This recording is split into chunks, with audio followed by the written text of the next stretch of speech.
Hello friends, இன்னைக்கு இந்த வீடியோவில் நாம் 8th standard English Unit 3ல இருக்க supplementary பார்க்கலாம். The 3 questions, Leo Tolstoy, இது term 2ல வருது. Leo Tolstoy தான் இதோட author. First about the author பார்க்கலாம்.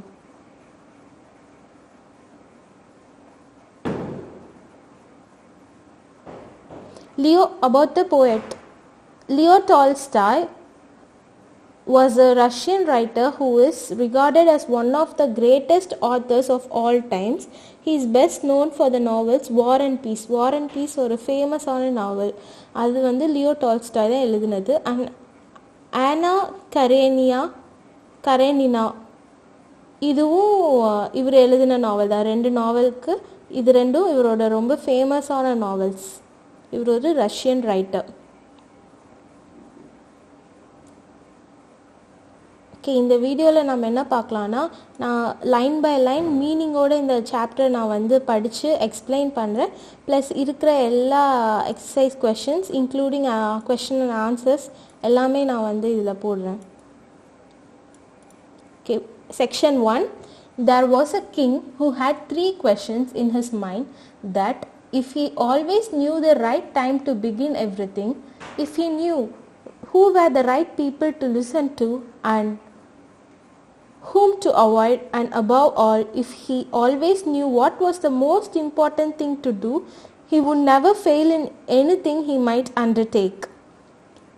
And this thought having occurred to him, he had it proclaimed through his kingdom that he would give a great reward to anyone who would teach him what was the right time for every action, and who were the most necessary people, and how he might know what was the most important thing to do.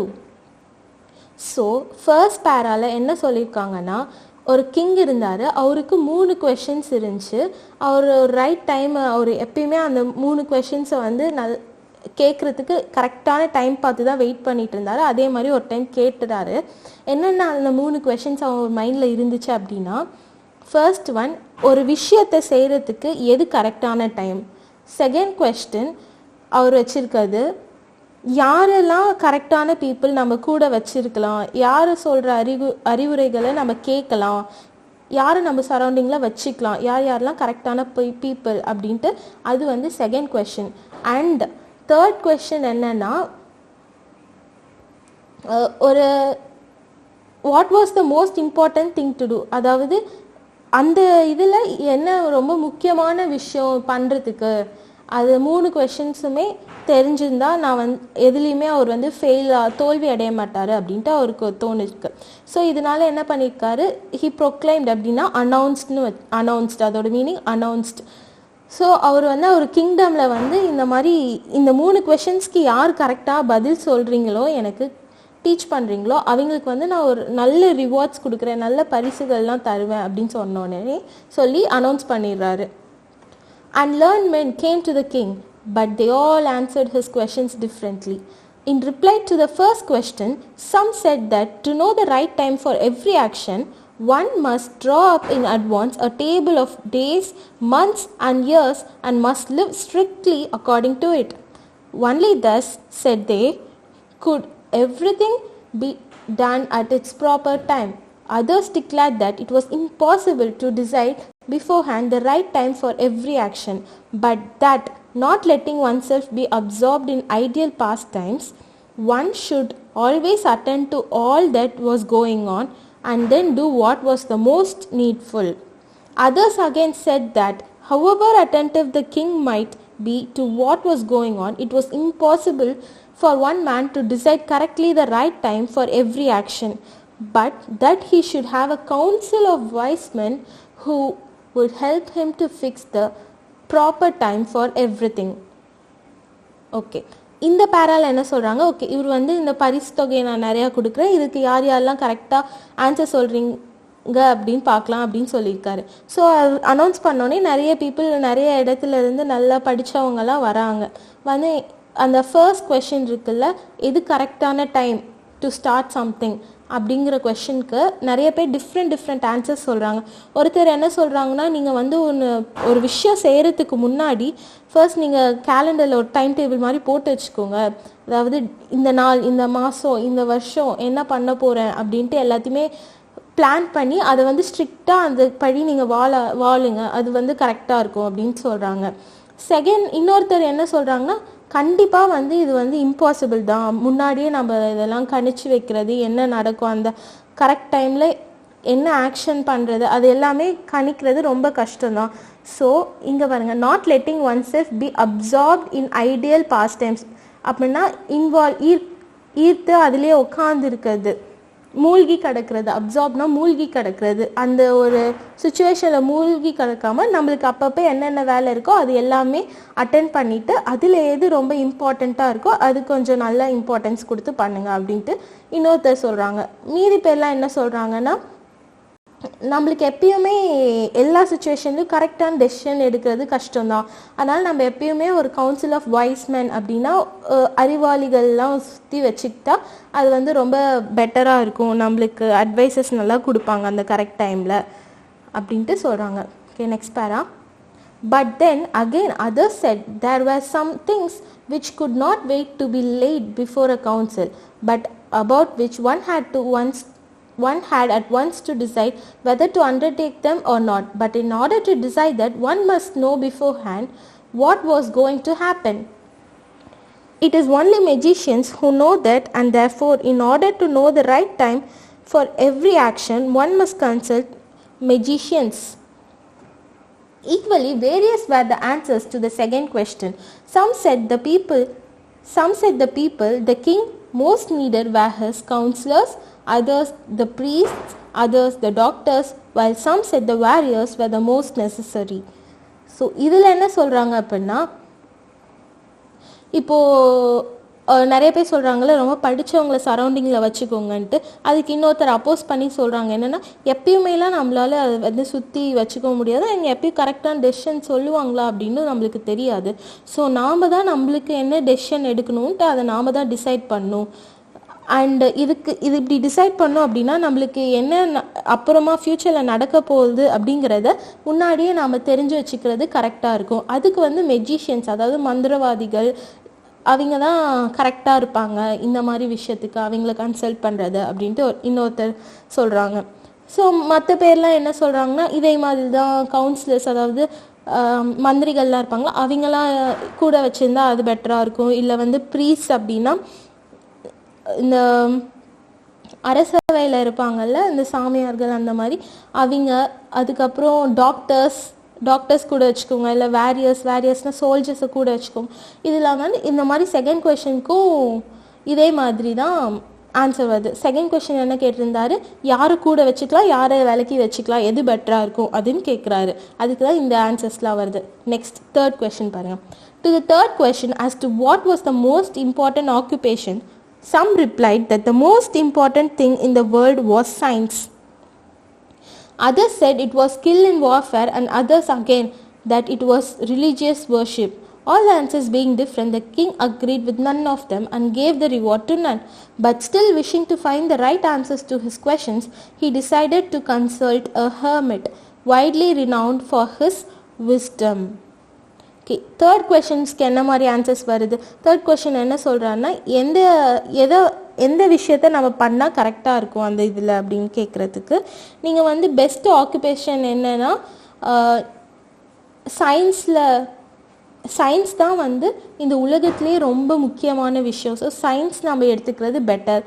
இல்லை சிலர்லாம் சொன்னாங்க, நம்மளுக்கு வந்து போரில் சண்டை போடுற அந்த warfare, அந்த ஸ்கில்ஸ், அந்த யுத்திலாம் நம்மளுக்கு தெரிஞ்சிருக்கணும். மீதி பேர்லாம் சொல்கிறாங்க நம்ம தெய்வ பக்தியோடு இருக்கணும் அப்படின்ட்டு. ஸோ இந்த ஆன்சர்ஸ்லாம் கேட்டு கிங்க்கு அவர் வந்து எதுக்குமே அக்ரி பண்ண மாட்டேங்கிறாரு. எந்த ஆன்சர்ஸுமே அவரை வந்து கன்சோல் பண்ணல. ஸோ அவருக்கு வந்து கரெக்ட் ஆன்சர் கண்டுபிடிக்கணும் அப்படின்ட்டு அவர் ஒரு ஹெர்மிட்டை வந்து கன்சல்ட் பண்ண போகிறாரு. widely renowned for his wisdom அப்படின்ட்டு இங்கே இருக்குல்ல, renownedனா known for இல்லைனா ஃபேமஸ் ஃபார், அதான் meaning. Next, the hermit lived in a wood which He never quitted, and he received none but common folk. So the king put on simple clothes, and before reaching the hermit's cell, dismounted from his horse, leaving his bodyguard behind. He went on alone. When the king approached, the hermit was digging the ground in front of his hut. Seeing the king, he greeted him and went on digging. The hermit was frail and weak, and each time he struck his spade into the ground and turned a little earth, he breathed heavily. Okay, இந்த இதில் என்ன சொல்கிறாங்க, okay நான் ஹர்மிட்டை பார்க்க king கிளம்பிட்டார். அந்த hermit வந்து எங்கே இருக்காருன்னா ஒரு வுட்டில் இருக்கார். வுட்னா ஃபாரஸ்ட்டில் இருக்கார். விச் ஹி நெவர் குவிட்டட்னா லெஃப்ட். அந்த அந்த காட்டில் தான் அவர் எப்பயுமே வாழ்ந்தார், அதை விட்டு வெளியே போனதே இல்லை. அண்ட் அங்கே போகிறதுக்கு முன்னாடி கொஞ்சம் தூரத்துக்கு முன்னாடி அவர் ஹார்ஸ்லேருந்து இறங்கி அந்த ஹர்மிட் செல் அப்படின்னா ஹர்மிட்டோட வீட்டுக்கு போகிறாரு. யாருமே அவர் கூட வரல, அவர் மட்டும் தனியாக சிம்பிள் க்ளோத்ஸ், அதாவது நார்மல் காமன் பீப்புள் மாதிரி போகிறாரு. அங்கே வந்து மோஸ்ட்டாக அந்த ஹெர்மிட் கிட்ட எப்பயுமே நார்மல் பீப்புள் தான் வருவாங்க, அதாவது அந்த நாட்டில் இருக்க நார்மல் பீப்புள் தான் வருவாங்க. ஸோ அவங்கள மாதிரி இவரும் ட்ரெஸ் பண்ணிட்டு போகிறாரு. அங்கே ஹெர்மிட் கிட்ட அப்ரோச்னா அவர்கிட்ட போன உடனே ஹெர்மிட் வந்து அந்த கிரவுண்ட் நிலத்தை வந்து தோண்டிட்டு இருந்தார். தோண்டிட்டு இருக்கும்போது அவர் கிங்கை பார்த்த உடனே க்ரீட் பண்ண, அதாவது வெல்கம் பண்ணிவிட்டு திருப்பி அவர் வேலையை ஆரம்பிச்சிட்டாரு.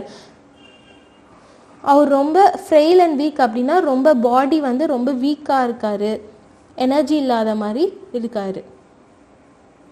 The king went up to him and said, I have come to you, wise hermit, to ask you to answer 3 questions. How can I learn to do the right thing at the right time? Who are the people I most need, and to whom should I therefore pay more attention than to the rest? And what was the most important and need my first attention? The hermit listened to the king but answered nothing. He just spat on his hand and recommenced digging. So இதில் என்ன சொல்கிறாங்க அப்படின்னா, king போயிட்டு hermit கிட்ட நான் வந்து 3 question கேட்க வந்திருக்கேன், எனக்கு இதுக்கு ஆன்சர் வேணும் அப்படின்னு சொல்லிட்டு அவர் 3 கொஷின்ஸையும் கேட்குறாரு. அந்த ஹெர்மிட்டும் அந்த கொஷின்ஸ்லாம் கேட்டுட்டு திருப்பி எதையுமே கண்டுக்காமல் அவர் பாட்டுக்கு தோண்ட ஆரம்பிச்சிட்டாரு. You are tired, said the king. Let me take the spade and work a while for you. Thanks, said the hermit, and giving the spade to the king, he sat down on the ground. When he had dug 2 beds, the king stopped and repeated his questions. The hermit gave no answer, but rose, stretched out his hand for the spade, and said, Now rest a while and let me work a bit. But the king did not give the spade and continued to dig. 1 hour passed, and another. The sun began to sink behind the trees, and the king at last stuck the spade into the ground and said, I came to you, wise man, for an answer to my questions. If you can give me none, tell me so, and I will return home. Here comes someone running, said the hermit. Let us see who it is. இதில் என்ன சொல்கிறாருன்னா, அந்த hermit வந்து கிரவுண்டை tick பண்ணிட்டு இருக்க king பார்த்துட்டு, நீங்கள் ரொம்ப சோர்வாக இருக்கீங்க, கொடுங்க, நான் வந்து இந்த வேலையை கண்டினியூ பண்ணுறேன் அப்படின்னு சொல்லியிருக்காங்க. சரின்ட்டு அந்த ஸ்பேடு வந்து கிங்குக்கு கொடுத்து கிங் வந்து ஒர்க் பண்ணிக்கிட்டே இருக்கார். கொஞ்ச நேரம் 2 டைம், அதாவது 2 லேயர்ஸ் ஆஃப் அந்த கிரவுண்ட் இருக்குல்ல, அந்த மணல் 2 லேயர்ஸ் வந்து டிக் பண்ண உடனே திருப்பி அந்த கொஷின்ஸை ரிப்ளை பண்ணுறாரு. ஆனால் திருப்பியும் அந்த ஹெர்மிட் அதெல்லாம் கேட்டுட்டு எந்த ரெஸ்பான்ஸும் கொடுக்காம இந்த டைம் எந்திரிச்சு ஸ்ட்ரெச் பண்ணிட்டு, சரி கூடு நானே வந்து டிக் பண்ணிக்கிறேன் அப்படின்னு சொல்ல, இல்லை வேணாம் நானே பண்ணிக்கிறேன் அப்படின்ட்டு கிங் வந்து தோண்ட ஆரம்பிச்சார். 1 மணி நேரத்துக்கு அப்புறம் கிங் மறுபடியும் கேட்குறாங்க, உங்களால் எனக்கு வந்து ஆன்சர் கொடுக்க முடியுமா முடியாதா? எவ்வளோ நேரம் நான் வெயிட் பண்ணிக்கிட்டே இருக்கேன், ஆனால் நீங்கள் எனக்கு ஆன்சரே கொடுக்க முடியல. உங்களால் எனக்கு ஆன்சர் கொடுக்க முடியலன்னா சொல்லுங்கள், நான் வீட்டுக்கு கிளம்பி போகிறேன் அப்படின்னு சொல்கிறாங்க. கொஞ்ச நேரத்தில் வந்து ஏதோ யாரையோ பார்க்குறாங்க அந்த ஹெர்மிட். இங்கே பாரு யாரோ ஓடி வராங்க, யாருன்னு பார்க்கலாம் அப்படின்ட்டு ஹெர்மிட் சொல்கிறாங்க. அவ்வளோதான், இதோட அந்த ரீடிங் 1 முடிஞ்சிச்சு பேசேஜ். இப்போ questions. Choose the correct answer from the options given below. The king wanted to know the answers for 3 questions. Second one, the hermit lived in a wood. Third one, hermit widely renowned for his wisdom. Fill in the blanks. First one, the answer for the first question was to have a council of wise men to fix the proper time for everything. Council of wise men. Second one, magicians were referred to know the right time for every action. Third one, the king decided to consult a hermit. Next, who said these words? இந்த lines கொடுத்துருப்பாங்க, இது யார் சொல்கிறா அந்த கான்வர்சேஷனில் அப்படின்ட்டு கேட்குறாங்க. First one, they all answered his questions differently. இது யார் சொன்னா அப்படின்னா, இந்த லைன் பார்த்தீங்கன்னா ஆத்தரோட பாயிண்ட் ஆஃப் வியூ அவர் வந்து சொல்லியிருக்காரு ஜென்ரலாக இந்த லைனை. ஸோ இது வந்து author. So Leo Tolstoy said these words.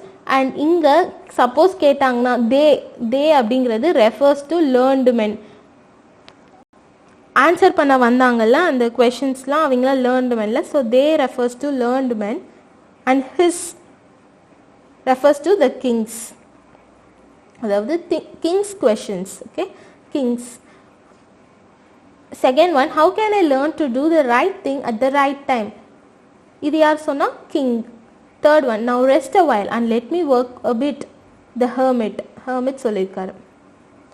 Next, answer the following questions. What were the king's questions?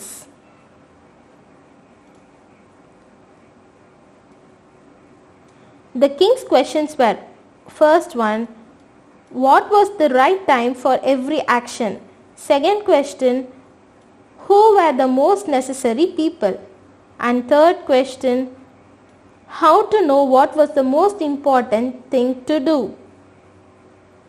இது மூணு தான் கிங்கோட questions. Second question, was the king advised to go to the magicians? The king was advised to go to the magicians in order to know the right time for every actions. The third question. Second question, was the king satisfied with the answers? Why? No, the king was not satisfied with the answers because all the answers were different and the king could not agree with none of them. Fourth question, whose advice did the people say would be important to the king in answer to the second question? In answer to the second question, the advice of the counselors, priests, doctors and warriors would be important to the king. Second question என்ன அந்த கிங்கோடது, யாரை கூட வச்சுக்கலாம், யாரை கூட வச்சுருந்தா எப்பயுமே கரெக்டாக இருக்கும் அப்படின்னு கேட்டிருக்காரு. அதுக்கு நிறைய பேர் சஜஷன்ஸ் யாரெல்லாம் சொல்லியிருக்காங்கன்னா, counsellors, priest, doctors and warriors. மறுபடியும் படிக்கிறேன். இன் answer to the second question, the advice of the counselors, priests, doctors and warriors would be important to the king. Okay, இவ்வளோ தான் வந்து ஃபர்ஸ்ட் பேராவில் இருக்க எல்லாமே கொஸ்டின் அண்ட் ஆன்சர்ஸ் எல்லாமே. ஓகே, இப்போது section 2 படிக்கலாம். The king turned round and saw a bearded man come running out of the wood. The man held his hands pressed against his stomach and blood was flowing from under them. When he reached the king, he fell fainting on the ground, moaning feebly. The king and the hermit unfastened the man's clothing. There was a large wound in the stomach. The king washed it as best he could and bandaged with his handkerchief and with the towel the hermit had. But the blood would not stop flowing. And the king again and again removed the bandage soaked with warm blood and washed and rebandaged the wound. When at last the blood ceased flowing, the man revived and asked for something to drink. The king brought fresh water and gave it to him. Meanwhile, the sun had set and it had become cool. So the king, with the hermit's help, carried the wounded man into the hut and laid him on the bed. Lying on the bed, the man closed his eyes and was quiet. But the king was so tired from his walk and from the work he had done that he crouched down on the threshold and also fell asleep, so soundly that he slept all through the short summer night. இந்த பேரால என்ன சொல்கிறாங்கன்னா, இப்போ யாரோ அவங்கள நோக்கி ஓடி வராங்க அப்படின்னு ஹெர்மிட் சொல்கிறாங்கல்ல போன பேசேஜோட எண்டில். அப்போ ரெண்டு பேருமே பார்க்குறாங்க ஒரு பியர்டட் மேன். தே சா பியர்டட் மேன். அவங்க வந்து, அதாவது பியர்டட்னா தாடி வச்சிருக்க பர்சன். அவங்க வந்து ஃபாரஸ்ட்லேருந்து ஓடி வராங்க. அவங்க கையை வந்து வயிற்றில் வச்சு அமுக்கிட்டே வராங்க. அந்த வயிற்றில் ஃபுல்லாக ரத்தமாக இருக்குது, காயமாக இருக்குது. சூன் அவங்க வந்து அழுதுகிட்டே வராங்க. மார்னிங்னா அழுதுகிட்டே வராங்க. சூன் இதை பார்த்த உடனே ஹெர்மிட்டும் அந்த கிங்கும் அன்ஃபாஸ்டன் த மேன்ஸ் க்ளோத்திங்னா அவங்க ரிமூவ் பண்ணாங்க. அந்த பியர்டட் மேனோட க்ளோத்திங்கை வந்து ரிமூவ் பண்ணாங்க. அந்த வூண்டுக்கு வந்து அவங்க வாஷ் பண்ணி பேண்டேஜ் போட்டுகிட்டே இருந்தாங்க. கிங் கிட்ட இந்த ஹேண்ட் கர்ச்சீஃப் அண்ட் ஹெர்மிட் கிட்ட இந்த டவல் அதெல்லாம் யூஸ் பண்ணி அந்த பிளட்டை வந்து கிங் ஸ்டாப் பண்ண ட்ரை பண்ணிட்டே இருந்தாங்க. அது ஸ்டாப்பே ஆகலை. வாஷ் பண்ணி அந்த டவலை வாஷ் பண்ணி போட்டுகிட்டே இருந்து அந்த பிளட்டு கடைசியில் ஸ்டாப் ஆகி அந்த மேனுக்கு வந்து நினைவு தெரிஞ்சிச்சு. ரிவைவ்னா கொஞ்சம் நினைவு பேக் டு பிஃபோர் அந்த மாதிரி மாறிட்டாங்க. ஸோ அதனால் அவங்க கேட்டாங்க எனக்கு ஏதாச்சும் குடிக்கத்தாங்கன்னு ஃப்ரெஷ் வாட்டர் எடுத்துகிட்டு வந்து கொடுக்குறாங்க கிங். அண்ட் அந்த டைமில் வந்து அந்த சூரியன்லாம் மறைஞ்சு இருட்டாக ஆரம்பிச்சிச்சு. அந்த மேனை வந்து உள்ளே கூட்டிகிட்டு வந்து படுக்க வச்சு கிங்கும் அன்றைக்கி ரொம்ப தூரம் நடந்து வந்த களைப்புலேயும் அன்றைக்கி ரொம்ப ஒர்க் பண்ண களைப்புலேயும் படுத்து தூங்கிடுறாரு நல்லா. Next, when he woke in the morning, it was long before he could remember where he was or who was the strange bearded man lying on the bed and gazing intently at him with shining eyes. "Forgive me," said the bearded man in a weak voice when he saw the king was awake and was looking at him. "I do not know you and have nothing to forgive you for," said the king. காலையில் அந்த king எந்திரிச்சு பார்க்குறாரு. அந்த முன்னாடி நாள் evening treatment கொடுத்தாங்கல்ல, அந்த man வந்து எந்திரிச்சு அவரையே பார்த்துட்டு படுத்திருக்காரு. அண்ட் எதுக்காக நீங்கள் என்னையே பார்த்துட்ருக்கீங்க அப்படின்னு கிங் கேட்க, அதுக்கு வந்து என்னை மன்னிச்சிருங்க ப்ளீஸ் அப்படின்னு சொல்ல, நீங்கள் எனக்கு உங்களை முன்ன பின்ன தெரியாத, நான் ஏன் உங்களை மன்னிக்கணும் அப்படின்ட்டு கிங் கேட்குறாங்க. நெக்ஸ்ட் பேரா, "You do not know me, but I know you. I am the enemy of yours who swore to revenge himself on you because you executed his brother and seized his property. I knew you had gone alone to see the hermit, and I resolved to kill you on your way back. But the day passed and you did not return. So I came out from my ambush to find you and came upon your bodyguard, and they recognized me and wounded me. I escaped from them but should have bled to death had you not dressed my wound. I wish to kill you, and you have saved my life. Now if I live, and if you wish it, I will serve you as your most faithful slave and will bid my sons do the same. Forgive me." இதில் என்ன சொல்கிறாங்கன்னா, நான் வந்து உங்களோட எதிரியோட ஆள் தான். நான் வந்து நீங்கள் வந்து ஹெர்மிட்டை பார்க்க வரீங்கன்ட்டு எனக்கு முன்னாடியே நல்லா தெரியும். அதனால் உங்களை கொலை பண்ண தான் நான் பிளான் போட்டு வந்தேன். அன்றைக்கி சாயந்தரம் மட்டும் நீங்கள் வந்திருந்தீங்கன்னா நான் உங்களை கொண்டிருப்பேன். ஆனால் அந்த நாளே முடிஞ்சிச்சு, ஆனாலும் நீங்கள் வெளியே வரக்கானா ஒரு எக்ஸைட்மெண்ட்டில் இல்லை என்ன ஆச்சு அது தெரிஞ்சுக்கணும் அப்படின்ட்டு ஆம்பிஷ் அதில் வந்து ஆர்வத்தில் நான் வெளியே வந்துட்டேன். உங்கள் பாடி கார்ட்ஸ்லாம் என்னை பார்த்து நான் உங்களோட எதிரி அப்படின்னு ரெக்கக்னைஸ் பண்ணி என் மேலே தாக்க ஆரம்பிச்சிட்டாங்க. நான் அதில் தான் ஓடி வந்துட்டு இருந்தேன். சப்போஸ் நீங்கள் மட்டும் என்னோட காயத்தை சரி பண்ணாமல் இருந்தால் என்ன நான் இறந்துருப்பேன். ஸோ நீங்கள் என் உயிரை காப்பாற்றினதுனால என்னோட தலைமுறையும் நானும் உங்களுக்கு அடிமையாகவே இருப்பேன் அப்படின்ட்டு அவங்க சொல்கிறாங்க. என்னை ப்ளீஸ் மன்னிச்சிருங்க இதுக்கு அப்படின்னு சொல்லியிருக்காங்க. Next para, "The king was very glad to have made peace with his enemy so easily and to have gained him for a friend. And he not only forgave him, but said he would send his servants and his own physician to attend him and promised to restore his property. Having taken leave of the wounded man, the king went out into the porch and looked around for the hermit. Before going away, he wished once more to beg an answer to the questions he had put. The hermit was outside on his knees, sowing seeds in the beds that had been dug the day before. The king approached him and said, 'For the last time, I pray you to answer my questions, wise man.'" இதில் என்ன சொல்கிறாங்கன்னா, king வந்து ரொம்ப சந்தோஷமாயிறாரு. Okay, நம்மளோட எதிரிக்கிட்ட நம்ம சமாதானம் ஆயிட்டோம். And அந்த கிங் வந்து, நான் உங்களுக்கு என்னோட சர்வன்ட்ஸ் அண்ட் என்னோட டாக்டரை வந்து நான் என்னோட பர்சனல் டாக்டரையே நான் உங்களுக்கு அமுச்சு விட்டு ட்ரீட்மெண்ட் பார்க்க சொல்கிறேன். அப்புறம் உங்களோட ப்ராப்பர்ட்டியை நான் எதனா சீஸ்ட் அப்படின்னா நான் அபகரித்த அந்த ப்ராப்பர்ட்டியை நான் உங்களுக்கே திருப்பி தந்துடுறேன் அப்படின்ட்டு சொல்லிடுறாரு. சரி, எல்லாமே முடிஞ்சிச்சுன்னு அந்த கிங் வந்து பேலஸ்க்கு திரும்பி போகும்போது ஒரே ஒரு லாஸ்ட் டைம் ட்ரை பண்ணி பார்க்கலாம், இந்த ஹெர்மிட் கிட்ட திருப்பி கேட்டு பார்க்கலாம் அப்படின்னு போகிறாரு வெளியே. அந்த ஹெர்மிட் அந்த சீட்ஸ்லாம் இருக்குல்ல, விவசாயம் அதாவது நேற்று தோன்றினாங்கள நிலத்தில் சீட்ஸ்லாம் அறுவடை பண்ணிகிட்ருக்காரு. அந்த டைம் போய் ப்ளீஸ் ஒரே ஒரு டைம் கடைசியாக நான் கேட்குறேன், நீங்கள் அதுக்கு ஆன்சர் பண்ணுறீங்களா அப்படின்ட்டு அவர் கேட்குறாரு கிங். அதுக்கு "You have already been answered," said the hermit, still crouching on his thin legs and looking up at the king, who stood before him. "How answered? What do you mean?" asked the king. "Do you not see?" replied the hermit. "If you had not pitied my weakness yesterday and had not dug these beds for me, but had gone your way, the man would have attacked you and you would have repented of not having stayed with me.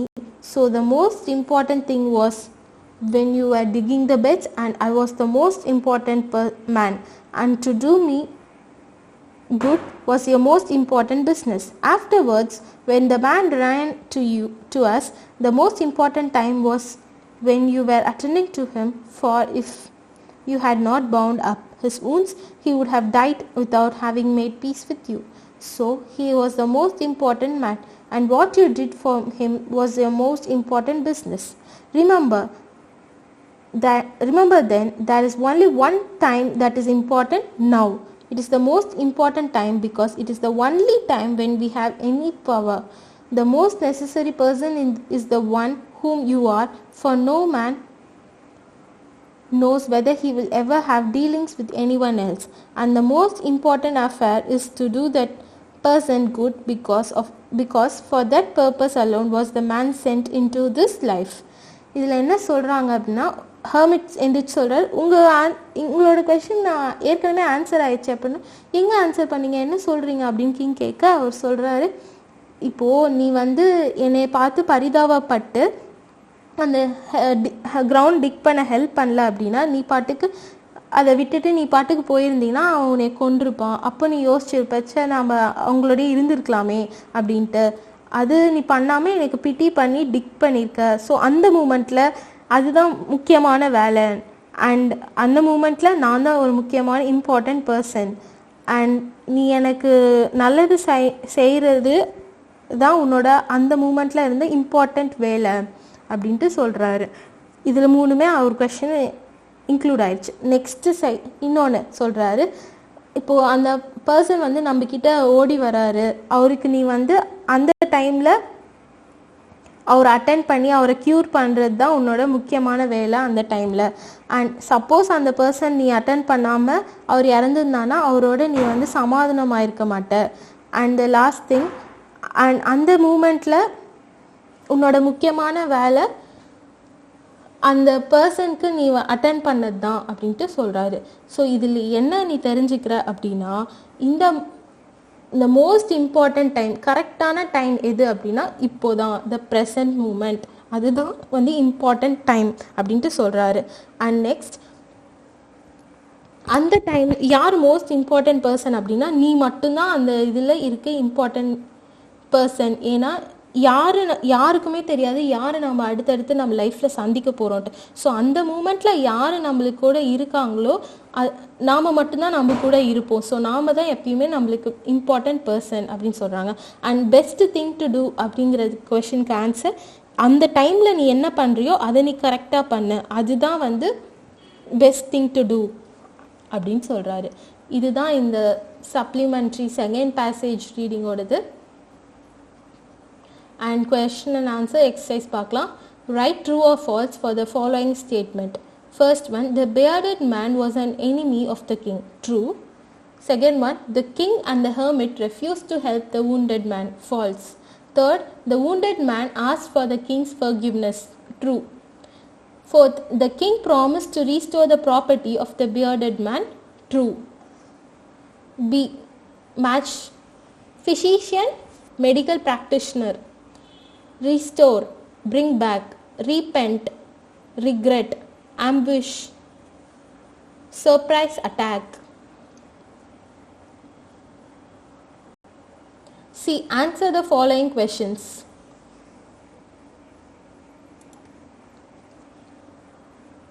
Who came running out of the wood? What happened to him? A bearded man came running out of the wood. Blood was flowing from the wound in his stomach. The king's bodyguard attacked him. So இதான் நடந்துச்சு. இதான் apt answer. Next question. How did the king and the hermit restore the life of a wounded man? The king and the hermit unfastened the என்ன பண்ணாங்க, அந்த wounded man எப்படி treatment பண்ணாங்க அப்படின்னு தான் கேட்குறாங்க. The king and the hermit unfastened the man's clothing. The king washed the wound in his stomach and bandaged it with handkerchief and towel, and with the towel the hermit had. When the blood stopped flowing, the king gave fresh water for him to drink. Then the king, with the hermit's help, carried the wounded man into the hut and laid him on the bed. Third question.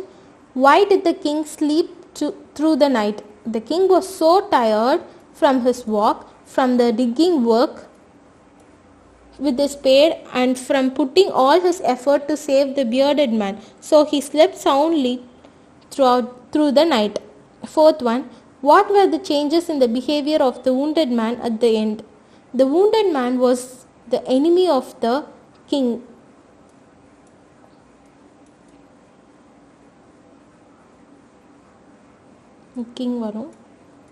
Enemy of the king. He wanted to kill the king, but the king saved his life. The wounded man asked the king's forgiveness and wanted to serve the king as a very faithful slave. Next, answer the following in 100 words. What were the answers to the 3 questions? What is the message of the hermit?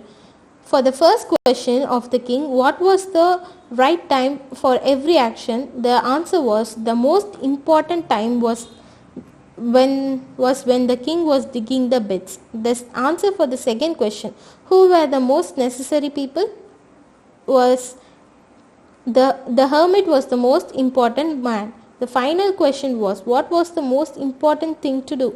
The answer was, to do the good for the hermit was the most important business of the king. Question 2. What did the beard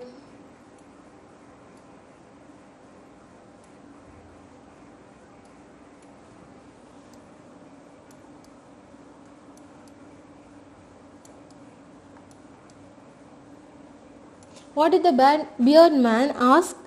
He asked the king's forgiveness. Why? What did the king do to show his forgiveness? The bearded man actually came to kill the king, but when he was badly wounded and bled to death, the king saved his life by treating his wound. The man whom he wanted to kill saved his life. This act of king made the bearded man feel guilty of his sin. Sinna பாவம்னு சொல்வாங்க, guiltyனா குற்ற உணர்ச்சி. So the bearded man asked for the king's forgiveness. The king was happy to make peace with his enemy and make his friend. He not only forgave him, forgive or the past tense tha forgave him, but also sent his servants and his own physician to attend on him. The king promised to restore his property too.